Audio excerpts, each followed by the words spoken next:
नमस्कार. महाराष्ट्राचा महापुरुष लोकमान्य टिळक.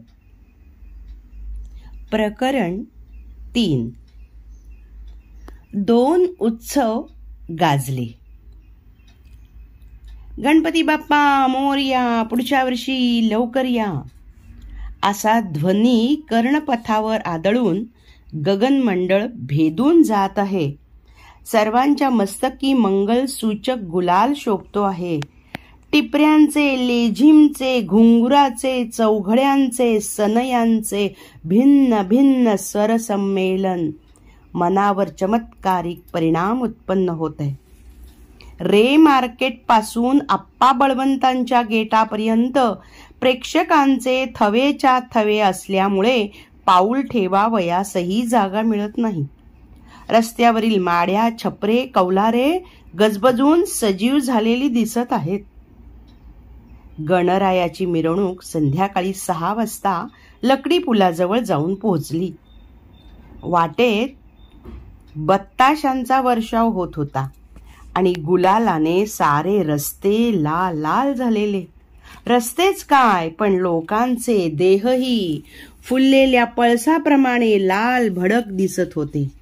जागोजाग लेझिम खेळले जात होते. चौकात चौकात भजनाचा गजर चाललेला होता. सारं पुणे शहर हलून हादरून गेले होते. 1894 साली ही क्रांती झाली. गणेशोत्सव काय, लाखो हिंदू हजारो वर्ष करीत आले आहेत. लाखो हिंदू लोक हजारो वर्ष जर गणेशोत्सव करत आले आहेत, पण आपापल्या घरी एकटे, फक्त धार्मिक बुद्धीने, केवळ पारमार्थिक दृष्टीने, पण त्याला सार्वजनिक स्वरूप दिलं लोकमान्य टिळकांनी. सामाजिक उपयुक्तता त्यात ओतली टिळकांनी. राजकीय, धार्मिक, नैतिक शिक्षण देण्याचे ते साधन केले टिळकांनी. या क्रांतीचे कारण काय? 1893 सालची ती घटना घडली आणि त्याच वेळेला टिळकांनी ठरवलं, आपणच आपले वाली. जुन्या उत्सवांनाच नवे स्वरूप देण्याचे त्यांनी ठरवले. अन्यायाचे निर्दालन करण्यासाठी नवा पंथ कशाला, नवी संस्था कशाला? घरोघर होणाऱ्या हिंदूंच्याच गणेशोत्सवास त्यांनी सार्वजनिक स्वरूप दिले आणि राजकीय जागृतीचा पाया घातला. गणेशोत्सवातील मेळ्यातील पदांनी साऱ्या थरातील लोकांपर्यंत हे जागृतीचे लोण पोहोचवले. 10 दिवस शेकडो सार्वजनिक गणपतीपुढे व्याख्यानं होऊ लागली, कीर्तनं रंगू लागली, पोवाडे खणाणू लागले आणि मेळे दणाणू लागले. एक मेळा म्हणजे 5-25 तरुणांचा ताफा, कसलेल्या शरीराचा व लाठी कावायत शिकलेल्यांचा, खड्या आवाजाने देशभक्तीचे सूर काढणाऱ्या कार्यकर्त्यांचे ते शिबिरच असे. ते मेळे म्हणजे स्वराज्याचे मेळे. स्वराज्याचे मेळे आणि स्वराज्याचे मळेच.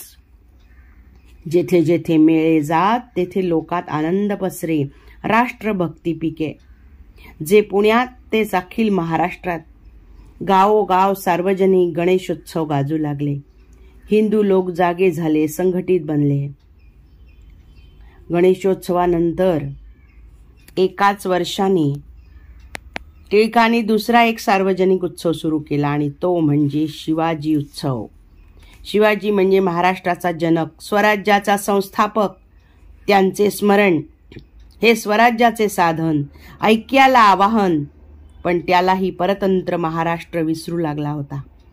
ज्या रायगड किल्ल्यावर 200 वर्षांपूर्वी श्री शिवाजी महाराजांच्या राज्यारोहणाचा टोले जंग समारंभ साजरा झाला, त्याच किल्ल्यावर त्याच महाराजांची समाधी.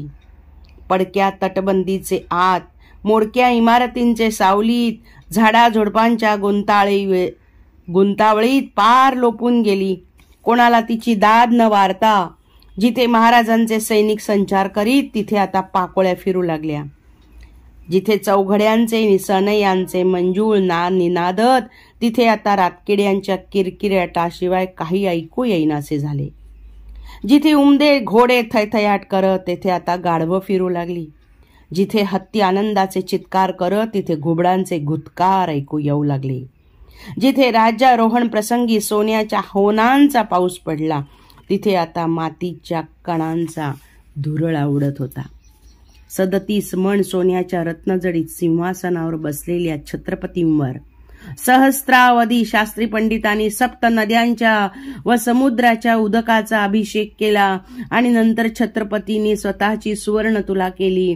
ते स्वर्गीय दृश्य रायगडच्या ज्या डोळ्यांनी पाहिले त्यांनाच पण आता भयान बुरुज, ओसाड देवळं, जुनाट वृक्षांची खोडं, अर्धवट बुजलेली भुयारं, पडक्या इमारतींची ढासळणारी ज्योती, जळक्या इमारतींचे भग्नावशेष, शेवाळ्याने आच्छादलेली पाण्याची टाकी, असं हृदयद्रावक दृश्य आता दिसत होतं.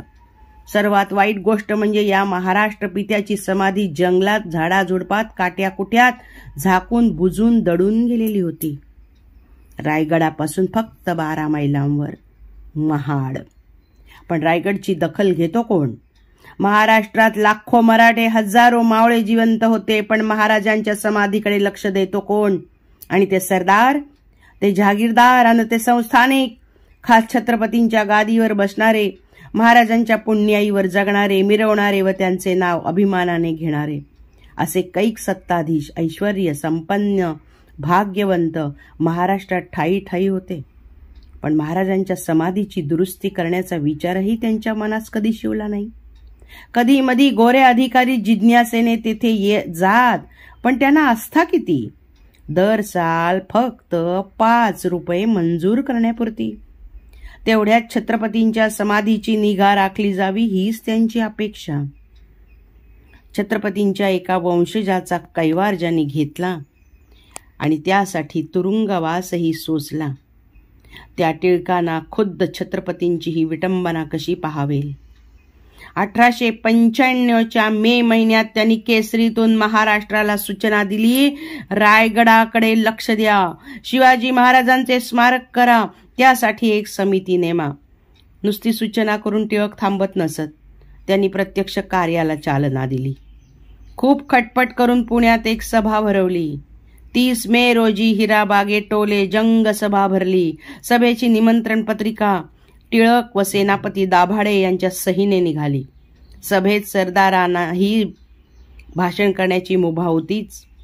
पंतप्रतिनिधी अध्यक्षही होते. कोल्हापूरचे छत्रपती व न्यायमूर्ती रानडे यांची संमती तारेने आली होती. 50 लोकांची समिती नेमण्यात आली. तिच्या अधिकारी मंडळात लोकमान्य टिळक होते. टिळक म्हणजे चैतन्यमूर्ती. ते एखाद्या कार्याला मिळणं म्हणजे त्याला सहस्त्र अश्वशक्तीचे इंजिन जोडले जाणेच. त्यांनी केसरीच्या अंकांकामधून शिवाजी उत्सवाच्या प्रचाराचा नुसता पाऊस पाडला. राजापासून रंकापर्यंत सर्वांची अंतःकरणे त्यांनी गदागदा हलवली. ते केसरीतून पुन्हा पुन्हा आपल्या वाचकांना पढवू लागले. 150 वर्षातील महाराष्ट्राच्या इतिहासात चमकणारे उच्च विचार, उदात्त मनोविकार महाराजांत एकवटलेले होते असं म्हणावयास हरकत नाही. महाराष्ट्रातील निरनिराळ्या जातींचे प्रेम, एकाच ठिकाणी बसण्यासारखे जर कोणते स्थळ असेल तर ते शिवछत्रपतींचे चरित्र हेच होय. लोक जागे झाले. शिवाजीचे जयघोष करू लागले. एका खानावल्या विधवा स्त्रीने 3.25 रुपये उत्सवासाठी दिले तर एका ठकूताईने 5 रुपये देऊन एक पत्र धाडले. हे सारे टिळकाने केसरीत प्रसिद्ध केले. त्याच कार्याला केसरी तेव्हा वाहिलेला होता. ज्यावेळी जे कार्य हाती धरले असेल त्याचा छंद टिळकांना लागे. त्याचा निधिध्यास त्यांनी सतत धरला. त्यामुळे त्याच एका विषयाचा पुरस्कार ते केसरीतून जोराने करीत. पानभर जागा शिवाजी स्मारकाच्या देणग्या छापण्यासाठी त्यांनी दिल्या. बडोद्याचे महाराज सयाजीराव गायकवाड यांनी 1000ची देणगी दिली. ती ठळकपणे त्यांनी छापली. गावोगावच्या लोकांनीही पैसे पाठवले. पहिल्या 3 महिन्यात हा निधी 6500 रुपये जमला. पुढील 3 महिन्यात 11,000वर गेला आणि 1896 एप्रिलमध्ये 16,000 पर्यंत पोहोचला. तारीख 15 एप्रिल 1886 रोजी रायगड किल्ल्याचा जणू पुनर्जन्मच झाला. त्या दिवशी टिळकांनी तिथे शिवाजीचा जन्मोत्सव आरंभला. आदल्या दिवसापासूनच गडावर माणसांची रांग लागली होती. 12ही मावळातले प्रतिनिधी आले होते. किल्ल्यावरील नगारखान्याचा चौक, राजदरबाराचा दिवाणखाना, दिवाणांचा वाडा, दारूखान्याचे कोठार, जगदीश्वराचे व शिरकाई देवीचे देवालय, या सगळ्या इमारती म्हणजे प्रायतः सर्व इमारतींचे अवशेष माणसांनी गजबजून गेले होते. शेकडो वर्षात जिथे केरसुणी फिरली नव्हती तेथील कोळीष्टके यंदा प्रथमच झाडून निघाली. देवळाच्या गाभाऱ्यातील झिरप्याने बनलेली डबकी उपसून टाकण्यात आली. तुटक्या फुटक्या मूर्तीच्या अंगावरून फार दिवसांनी एकदा हात फिरला गेला. पिण्याच्या पाण्याचा तलाव बराचसा स्वच्छ करण्यात आला. मुख्य मार्गावरचे काटे सराटे काढून टाकण्यात आले. अंगात नुसती बंडी व कमरेस लंगोटी अशा गरिबी थाटाची मावळे मंडळी कांबळ्यात भाकरी बांधून घेऊन आली होती आणि आपापल्या ऐपतीप्रमाणे नारळ सुपारीचा नजराणा महाराजांच्या गादीपुढे ठेवीत होती. संध्याकाळी मुख्य समारंभ सुरू झाला. अनेक मेळ्यांनी महाराजांच्या गौरवाची गीतं गायली. टिळक परांजपे प्रभूतींची भाषणं झाली. त्यामुळे श्रोत्यांचे चित्त थरारून गेले. अंगावर रोमांच उभे राहिले. डोळ्यापुढे शिवकालीन स्वराज्य नाचू लागले. शेवटी खड्या सुरात स्फूर्तिदायक पोवाडे म्हणण्यात आले. जुन्या स्वराज्याच्या आठवणीने नव्या स्वराज्याची आशा सर्वांच्या मनात धगधगून पेटली. या उत्सवाने महाराष्ट्रीय मनात मूळ धरले. एवढेच नव्हे तर त्याच्या शाखा बंगालपर्यंत पसरल्या. फार काय, जपान, आफ्रिका या परदेशांमध्येही तो साजरा होऊ लागला. टिळकांच्या भगीरथ प्रयत्नानेच ते फळ. मध्यंतरी टिळकांना बंदिवासात जावे लागले. त्याबरोबर उत्सवही बंद झाला. पण ते मोकळे होऊन बाहेर येताच उत्साहाने उत्सवाच्या कार्यास लागले. 1900 साली रायगडावर पुन्हा समारंभ कडाक्याने गाजला. पांढरपेशे मंडळी 500-600 होती. पण पंचक्रोशीतील खेड्यापाड्यातून वाड्यातून हजारो शेतकरी, मावळे, गडकरी, कामकरी आले होते. रात्री वाजंत्री लावून, चंद्रज्योती पाजळून, मशालींचे प्रकाशात, भजनी मेळ्यांच्या घोषात शिवाजी महाराजांची मिरवणूक पालखीतून काढण्यात आली. अस्सल मराठेशाही थाटात गोंधळ्यांनी 2 तास पोवाडे म्हटले. व्याख्यानं, कीर्तनं, आरत्या इत्यादींची गर्दीच गर्दी. पहाटे 2:30 पर्यंत समारंभ चाललेला होता. 1906 साली रायगडावर 3रा मोठा उत्सव झाला. पुढे गव्हर्नरही रायगडात जाऊन आले. त्यांनी समाधीच्या दुरुस्तीसाठी 5,000 रुपये मंजूर केले.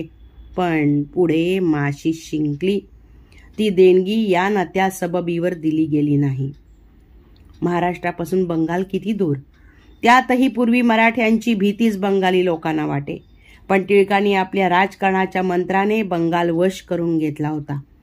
तेथील प्रसिद्ध पुढारी सुरेंद्रनाथ बॅनर्जी, बिपिनचंद्र पाल वगैरेंनी 1903 सालापासून या उत्सवात भाग घेतला होता. कलकत्ता येथे तर श्रोत्यांची संख्या 10,000 होती. शिवाजी महाराजांचे 5,000 फोटो फुकट वाटले गेले.